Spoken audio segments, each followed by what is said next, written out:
absolute pleasure for us to be here with all of you today. And I first of all want to take a moment to acknowledge that we are gathered here today on the traditional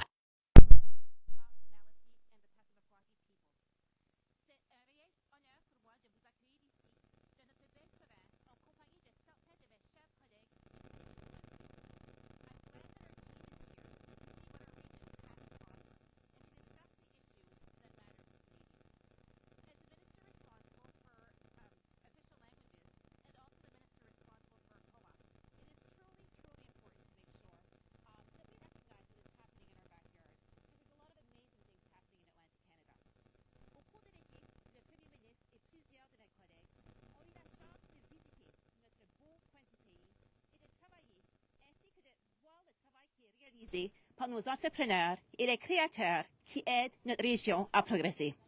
Mais ils ont aussi rencontré des travailleurs et des familles qui ont besoin de l'aide et puis aussi qui en voient réellement l'effet de l'inflation qui a beaucoup affecté nos gens. Je peux vous dire que nous avons entendu les Canadiens. And that is why that we are pleased to be here today with my colleagues this afternoon. And we are here ready to deliver the support needed to build a better and brighter future for all Canadians. Sans plus tarder, j'ai le plaisir d'inviter le Premier ministre du Canada, Justin Trudeau, à prendre la parole.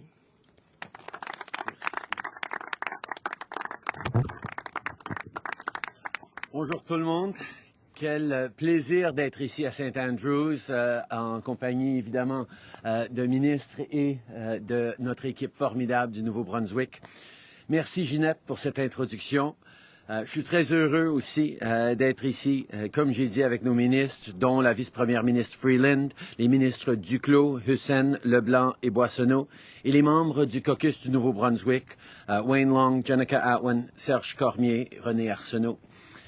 Avant de commencer, je veux parler brièvement de la crise actuelle au Pakistan, qui est confrontée aux pires inondations de l'histoire récente. Tens of millions of people continue to be affected by the devastating flooding in Pakistan, and we stand in solidarity with them. We know Canadians want to help, and we're ready to match that help. The federal government will match donations you make to the humanitarian coalition up to $3 million until September 28th. These funds will help provide life-saving services to those in need. We are also allocating an additional $25 million in urgent humanitarian funding and longer-term development assistance to help with recovery and rebuilding. This is, of course, in addition to the over $5 million we've already committed to help the millions of people in Pakistan who are dealing with this horrific climate disaster, and we will continue to look at other ways we can help. This week, Caucus is meeting here in St. Andrews by the Sea to talk about the important issues facing Canadians, like the cost of living. On a eu des bonnes discussions à propos de l'économie, des soins de santé, de l'environnement et d'autres enjeux importants qui préoccupent les gens. Et notre objectif en tant que gouvernement est très clair. C'est d'obtenir des résultats pour les Canadiens.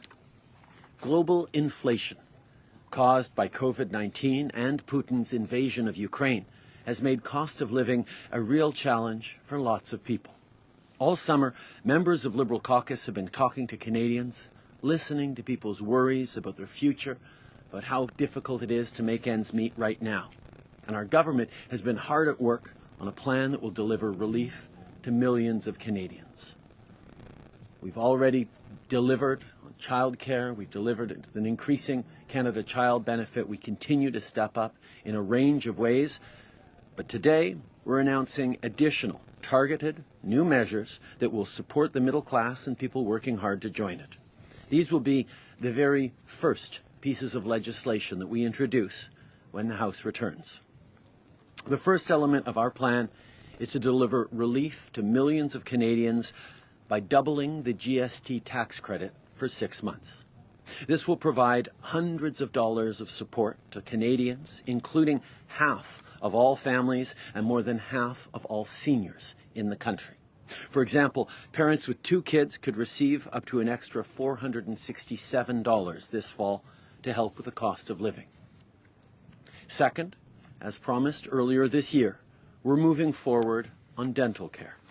Avec notre plan pour les soins dentaires, les familles avec des enfants de moins de 12 ans pourraient commencer à recevoir des versements directs pour les frais dentaires au cours des 2 prochaines années pour un total allant jusqu'à 1 300 $ par enfant.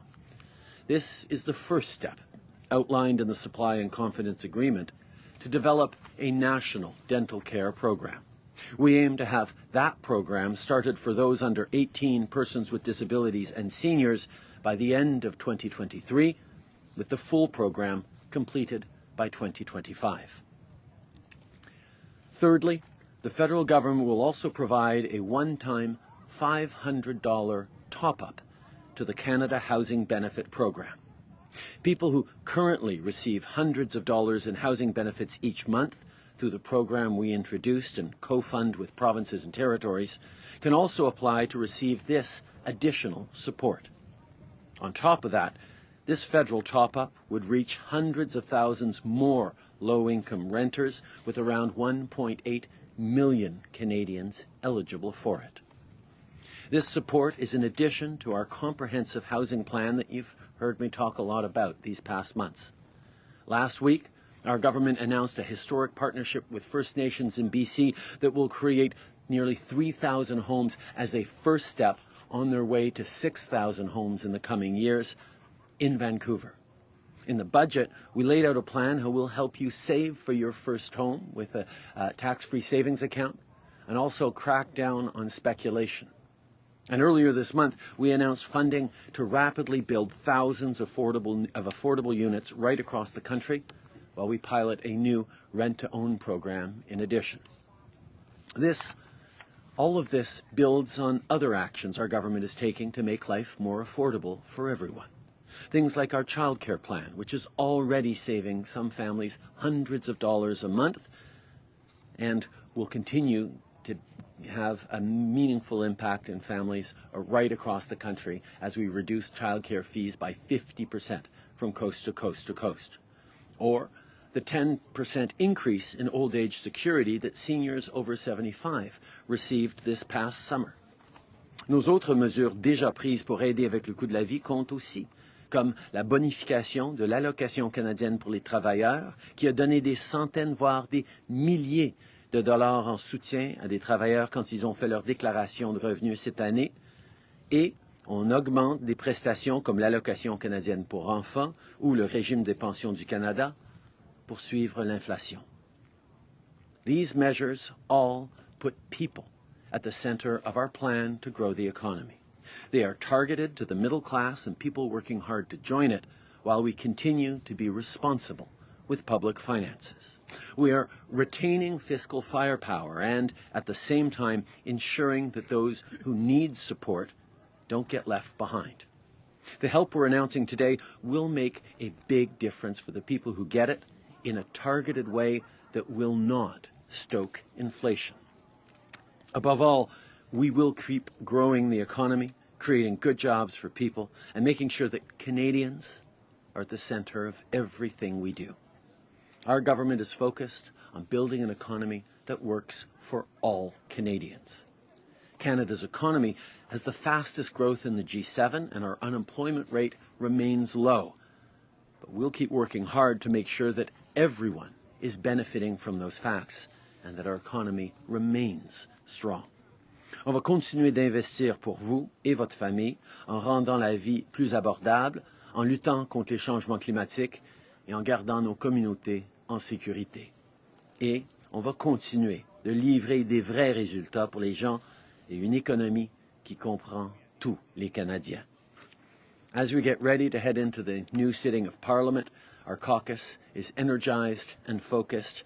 We know there's a lot of work to do, and we're making sure that we get it done. Thank you very much. Merci tout le monde. Thank you, Prime Minister. On va maintenant passer à la période de questions, 20 minutes of questions, starting with CBC. Good morning, Prime Minister. Ashley Brooks, CBC News. You've waited months to move forward with new measures to address affordability. Your MPs say that all summer they've been hearing what a big issue this is with their constituents and what a concern it is. Why wait until now to move forward on this? We've been focused on having people's backs through the pandemic and beyond. Yes, we continue to hear from families across the country how things are challenging, but I've also been hearing how reducing childcare fees by 50% for many families across the country, with all provinces due to follow suit this fall, has made a real difference. And this was something we worked on through the spring. The increase in the Canada Child Benefit, which is hundreds of dollars a month for families across the country who need that support tax-free. The increase means it's going up with inflation. Increases to the OAS with inflation. Increase to OAS by 10% for seniors over 75. These are the kinds of things that we've been working on and have delivered over the past months. And now we're pleased to move forward with more targeted measures to help people this fall, because we hear clearly how people need it. Next question. Good morning, Mia Rabson from the Canadian Press. There's been a lot of pressure for you to act more on inflation, but there's also been a lot of pressure not to do more that will encourage inflation. Why are you convinced that these moves will not just simply make inflation worse? I think the most important thing is to understand that there are Canadians out there really hurting. Yes, increases in the cost of living and challenges with inflation and disrupted supply chains that are global are affecting everyone. But what we're doing with these specific measures is targeting those most vulnerable, those who are most hard hit by the increases in inflation, by extra support for people who pay an inordinate proportion of their income on rent or housing costs, in direct support for almost half the families in the country who need extra support with a stronger GST rebate, and also moving forward in tangible ways that are going to mean that dental care will be more affordable for families with kids under 12. These are things that will make a difference in people's lives right now, but they are also sufficiently targeted that we are confident that they will not contribute to increased inflation. Prochaine question. Bonjour, M. Trudeau, Louis Blouin de Radio-Canada. Vous dites que vous écoutez les préoccupations des Canadiens. On sent un intérêt renouvelé pour la question de la hausse du coût de la vie. Ma question, est-ce que Pierre Poilievre est en train de dicter votre programme politique? Ça fait depuis 7 ans qu'on est là pour aider les Canadiens, pour investir dans leur bien-être, pour leur donner les moyens de réussir dans une économie qui est faite pour tout le monde. La première chose qu'on a faite en tant que gouvernement, c'est qu'on a baissé les impôts pour la classe moyenne en les augmentant pour les mieux nantis. Et Pierre Poilievre et les conservateurs ont voté contre ces mesures-là. On a livré une allocation canadienne aux enfants qui donne des centaines de dollars par mois aux familles qui en ont besoin. Et Pierre Poilievre a voté contre ces mesures-là. Depuis 7 ans, on est là pour investir, pour appuyer les Canadiens, pour les aider à passer à travers des moments difficiles. C'est ce qu'on fait depuis des mois avec nos investissements en petite enfance, avec nos augmentations pour l'allocation canadienne aux enfants, avec des investissements pour aider les entrepreneurs et les petites entreprises. Et maintenant, nous avançons avec d'autres mesures qui vont continuer à aider les plus vulnérables. C'est ce qu'on fait depuis les débuts, c'est ce qu'on va continuer à faire. Mes collègues aimeraient ça vous entendre en anglais là-dessus. Since day one, this government has been there to support Canadians. The very first thing we did 7 years ago was lower taxes on the middle class by raising them on the wealthiest 1%. Pierre Poilievre and his Conservatives voted against that measure. They also voted against the Canada Child Benefit that gives hundreds of dollars a month tax-free to families that need it and continues to rise with the cost of living, as it did again this summer. These are the things that we have consistently stood for as we work hard every single day to build an economy that works for everyone. And with the measures we put forward this spring, whether it's cutting childcare fees in half right across the country, or moving forward with increases to the CCB, or other supports for seniors like raising the OAS by 10% for our eldest seniors. These are things that are making a real difference, and on top of that, we're moving forward today with measures that will make a huge difference in the lives of millions of Canadians. We will continue to have people's backs because that's what Canadians expect of us, and that's what we know Canadians need. En suivi, j'ai une question pour Mme Freeland. Le Canada est en fait, probablement le seul pays du G7 à imposer des sanctions sur les engrais en provenance de la Russie. Ce que j'aimerais savoir, est-ce qu'on a l'intention d'enlever ces tarifs-là? Il y a des agriculteurs à qui ça fait très, très mal, puis ça peut aussi contribuer à augmenter le prix des aliments, justement. Est-ce que vous êtes en train de reconsidérer cette décision-là? Je vais demander à Mme Freeland de répondre, mais je vais juste souligner qu'on comprend à quel point les coûts de production, les coûts pour nos agriculteurs à travers le pays ont augmenté. C'est une réalité à travers le monde et nous allons être là avec des mesures pour les aider. Mais je vais passer à Christian pour répondre à ça. Je m'excuse. OK, merci, Monsieur le Premier ministre. Premièrement, je pense que c'est important de souligner que le Canada a pris le leadership dans notre sanction contre la Russie. Le Canada était le premier pays du G7 de comprendre la réalité. Et c'est que, en ce qui concerne le commerce international, la Russie mérite d'être dans la même catégorie du Corée du Nord. Et en comprenant ça, on a à mettre en place un régime du commerce international, le même qu'on a avec la Corée du Nord. On n'a pas maintenant avec la Russie le statut que tous les autres pays du monde ont.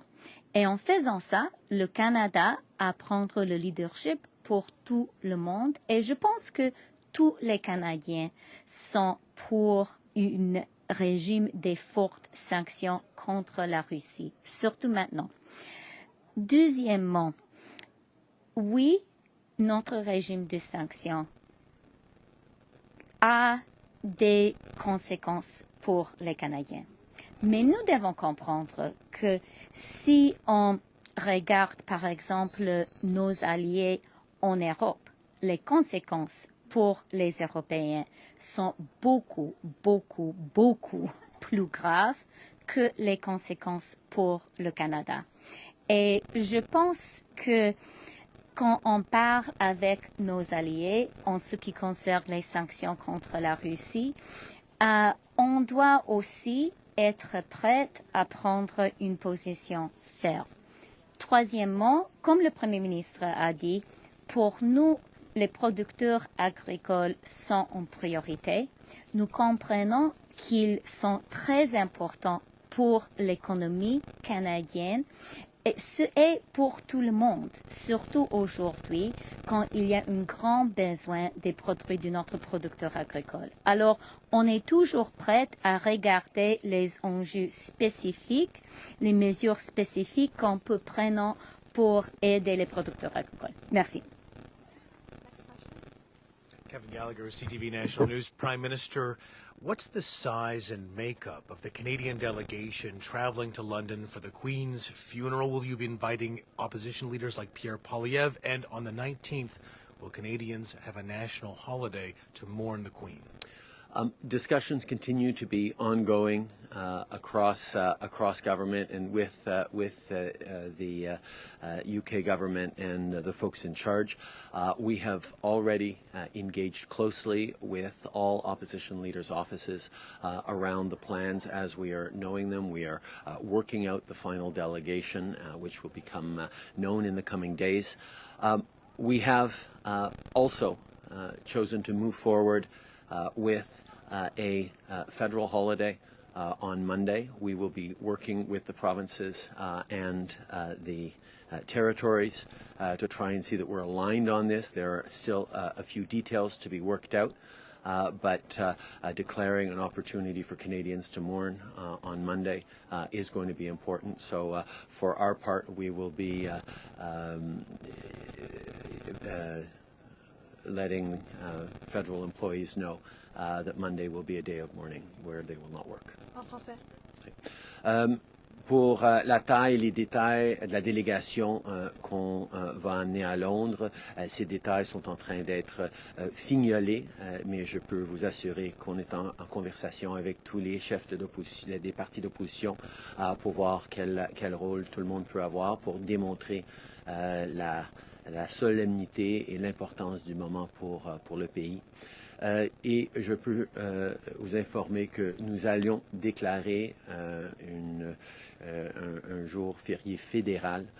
Lundi, on est en train de travailler avec les provinces et les territoires par rapport à leur perspective là-dessus. Chaque province va prendre ses décisions, mais nous annonçons que les employés du gouvernement fédéral vont avoir un congé pour pouvoir faire une journée de deuil pour Sa Majesté la Reine. Next question. Alex Ballingall, Toronto Star. Just in the wake of the Queen's death, do you expect or welcome Canadians grappling with the question of the future of the monarchy in Canada? And can you explain where you stand on that and why? I think Canadians are rightly proud of living in one of the strongest democracies in the world. Our institutions are healthy, our debates and conversations are robust, and we have an enviable stability despite an extraordinary diversity of backgrounds, of origins, of beliefs, of perspectives across the country. And that's something we can never take for granted, so we're always open to conversations about protecting and strengthening our democracy and its institutions, particularly at a time where we see them under assault from various quarters. My own perspective is that Canadians are almost entirely preoccupied with the big issues we're facing, whether it's rises in the cost of living, global inflation, war in Ukraine, challenges around positioning our economy and our jobs to succeed in a carbon-neutral world, in a world in which we're fighting climate change. These are the things that Canadians are talking to me about: community safety, opportunity for their kids, good jobs into the future. That's the focus that we will continue to have as a government. Next question. Hi, Bill Curry from the Globe and Mail. Yesterday in your speech to caucus, you said now is not the time for politicians to exploit fears and to pit people one against the other. Your critics have really jumped on that, saying that it's hypocritical on your part because some of your policies on vaccination and some of the language that you've used in recent months, and including during the election campaign, contributed to a lot of this divisiveness that we see as a society. So how do you respond to critics saying that you're being hypocritical when you say don't pit Canadians one against the other? I think it's very clear that job one of any government is keeping Canadians safe. And those are the decisions we took during the pandemic to ensure that Canadians stayed safe. And no government is ever going to get unanimous consent on every important measure it puts forward. But we put the safety of Canadians and the economic recovery that we're experiencing right now at the center of every decision we took during the pandemic. And if it is divisive to point out that vaccines have saved millions, billions of lives, the vaccines are safe, and the best way through this pandemic, which we've perhaps ended the acute phase, but it will continue in various forms, and we need to continue to stay vigilant.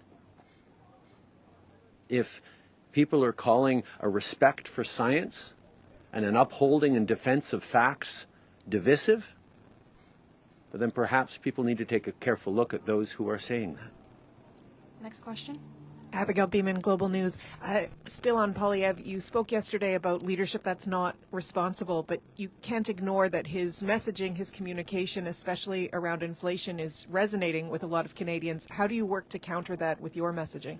Well, one of the things that we've demonstrated over the past years is a willingness to work with all parliamentarians, to draw on good ideas as they're brought forward on ways we can help Canadians, on ways we can grow the economy.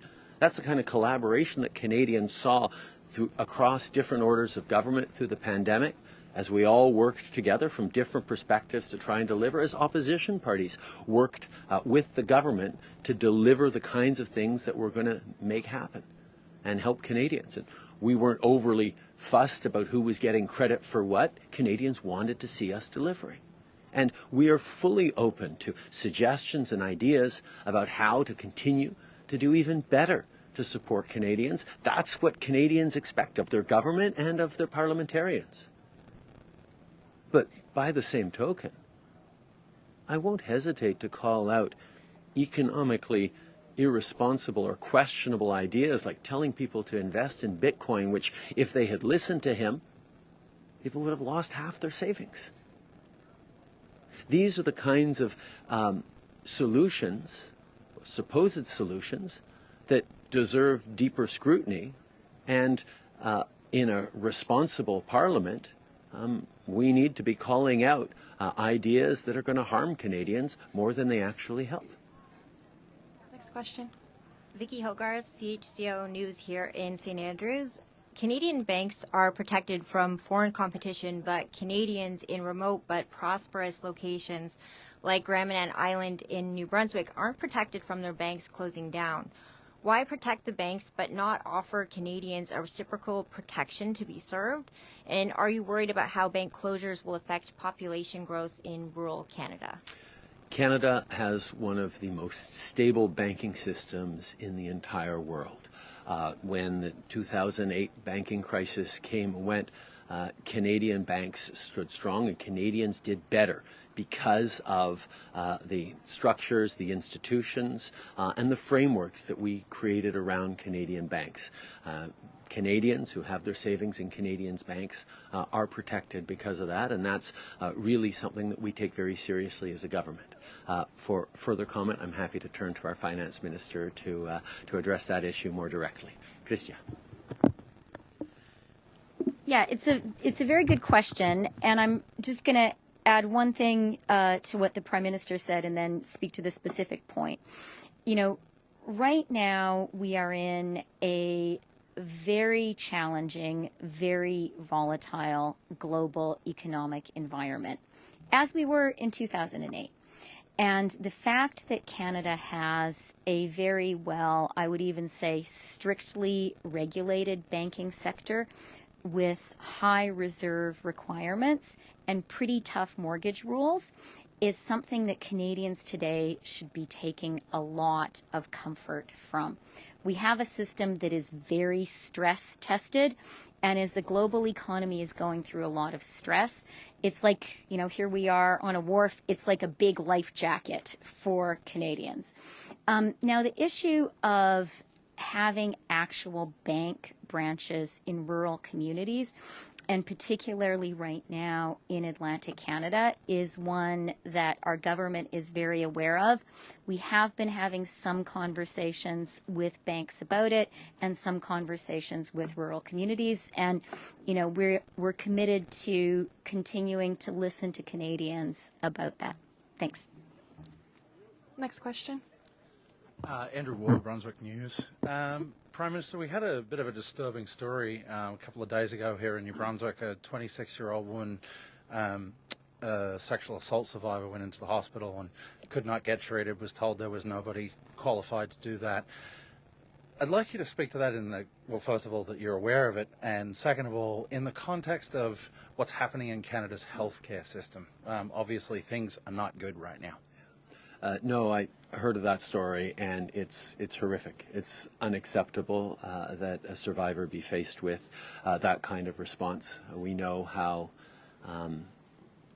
challenging it is in some cases to deal with institutions, whether it's hospitals or police, after that kind of violence. And my heart goes out to her and to the entire community that's supporting her. Obviously, every Canadian knows that our healthcare system is under tremendous stress right across the country. The federal government was there during the pandemic with billions of dollars more, about $72 billion extra for healthcare across the country. And we've made a strong commitment to make sure that everyone knows we will be there for more investments in healthcare. But I think everyone knows that it's not just about more money into the system, it's about getting better outcomes. It's about getting more support for those frontline workers, nurses and doctors and folks in our hospitals who are increasingly ground down, increasingly exhausted, increasingly overworked, that we need to give them more resources and better conditions in which to work. That is what we are very much engaged with working in the provinces, not because the federal government should be dictating conditions of work or allocation of resources, but because we need to be clear that Canadians deserve a system that works better than it works right now, and that money will be part of the solution, but not the only solution. So I'm looking forward to continuing the great conversations that all of us are having with premiers across the country, particularly our Health Minister, Jean-Yves Duclos, accompanied by Chrystia Freeland and Dominic LeBlanc, our Intergovernmental Affairs Minister. This is something we take incredibly seriously. As difficult as that story was to hear yesterday, we know that there are stories like it happening all across the country of people not getting the service and the support that they so deeply need from people who would like to be giving it but are stressed and stretched too thin in our medical systems across the country. We'll take one last question. Hi, Prime Minister Tom Perry, CBC. You confirmed to your cabinet last week that you plan to lead your party into the next election. You've said it before, but I'm just wondering if Pierre Poilievre's rise in the Conservative leadership race, if that cemented your decision in any way. I'd like to ask you as well, if your deal with the NDP lasts until 2025, you'll have been in office for almost a decade. Do you think by then there'll be voter fatigue, that people will be more apt to see Pierre Poilievre as a viable alternative to your government? I think what Canadians want is to not have to think about politics and politicians all that much. Canadians want to see a country that is delivering for them the kinds of jobs and opportunities that they want. Canadians want to see strong, safe communities. Canadians want to know that there's a plan that recognizes the challenges in the world and has real solutions to put forward to them, whether it's moving forward to a net zero economy where Canada can be a reliable energy supplier with good jobs in Canada and a positive impact around the world, whether it's moving forward to make sure that we're truly building an economy that works for everyone, that recognizes the only way to grow a strong economy is to bring everyone into it. Now, unfortunately, we see Conservatives are still stuck in the kind of thinking that we defeated back in 2015, that believes that the best way to grow the economy is to give the wealthiest and most successful tax breaks and advantages so they can continue to generate wealth and not worry about who actually that wealth trickles down to, if it even does. We've put forward a vision for a strong and growing economy, and we've delivered on that in so many ways. We lifted 1 million people out of poverty at the same time as we created record numbers of jobs. We're moving forward as world leaders in the fight against climate change, and we're seeing how that is paying off with investors, partnerships with countries like Germany that see the direction we're going.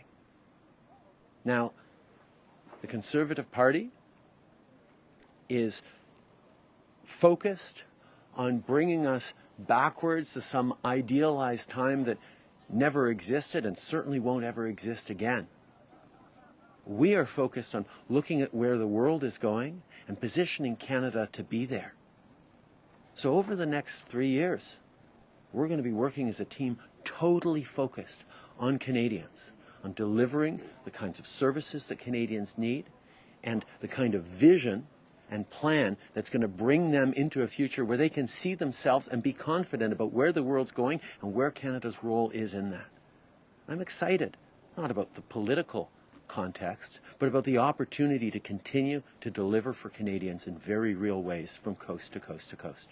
How much did Mr. Poilievre's rise influence your decision to stay on and fight? I think we're seeing a rise of various forms of populism based on anger and misinformation and disinformation all around the world in many democracies. I've had many conversations with my fellow leaders at the G7 and in other contexts around the pressures that democracies are facing. Some external pressures, like the pressures put on us by countries like Russia or China or others. Many of them internal, with people who are frustrated, scared about where the world's going, worried about their place within it. And politicians face a very simple choice. Do you allay those fears and empower people and show them how we're going to build a better future? Or do you amplify those fears for short-term political gain? It's the kind of conversations we had in the 2015 election, and it looks like it might be the kinds of conversations we're going to have again, with the Conservatives choosing a path of amplification of anger and misinformation instead of actually figuring out how to respond to the real threat of climate change, how to respond to the real threat of making sure everyone is included in the economic growth we're creating.